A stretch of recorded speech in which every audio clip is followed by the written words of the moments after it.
Alam mo, hindi na talaga alam ang gagawin ko kung wala ka dyan.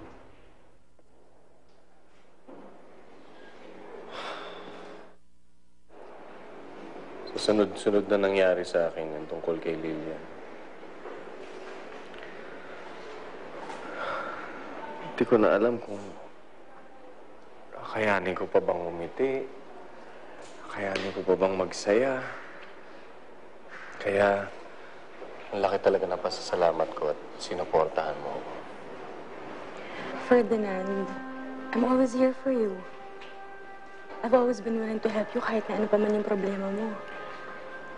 Alam mo, mas maganda siguro ngayon kung mag-relax ka muna. Kalimutan mo muna yung mga kinakarga mo. Lagi mo na lang kasi inuuna yung ibang tao eh.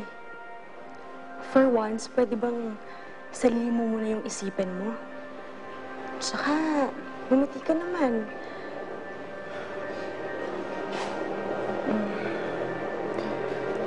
Basta, Ferdinand, lagi mo lang tatandaan. Nandito lang ako para sa'yo, ha?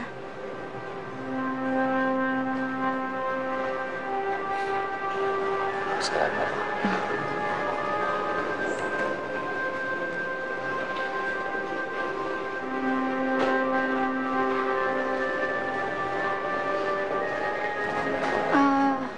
Daddy, pwede ka bang makausap kahit sandali lang? Excuse me, Tony. Salamat. Ano yun, anak? Si Mami po kasi, may sinasabi siya tungkol sa gamot niya. Tungkol sa gamot?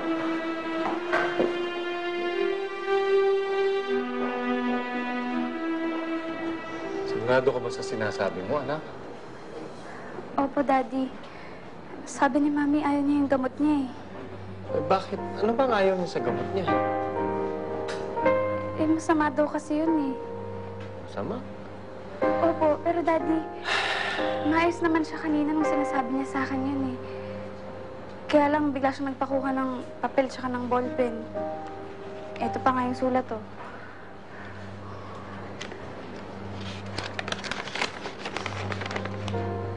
Masama gamot ni Doktor.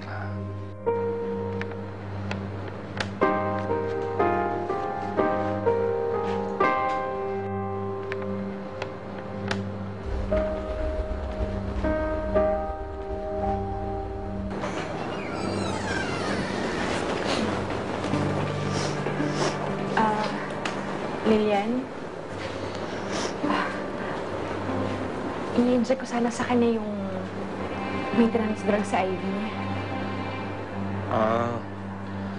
Okay lang ba, Dok, kung bukas na lang natin i-administer yung gamot? Kasi mukhang hindi maganda yung kalagayan niya pagkatapos hindi pa kasi siya kumakain. Sige. Nurse, bukas na lang natin i-administer yung gamot ni Lilian. Okay?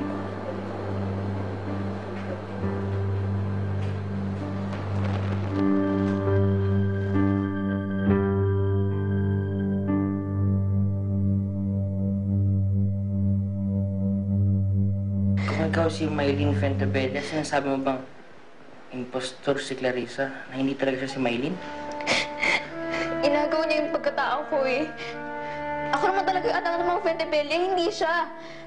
Alam niya yun, pero nagpanggap pa rin siya.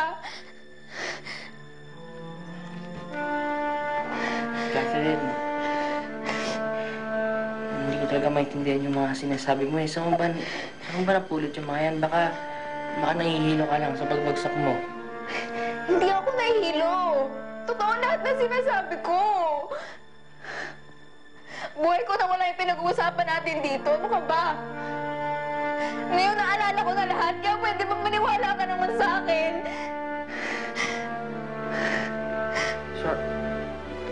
Sorry kung na-offend kita. Wala naman talaga ako alam sa nakaraan mo, so wala talaga yung kwenta yung sinabi ko. I'm sorry. Pero kung gusto mong malinaw lahat,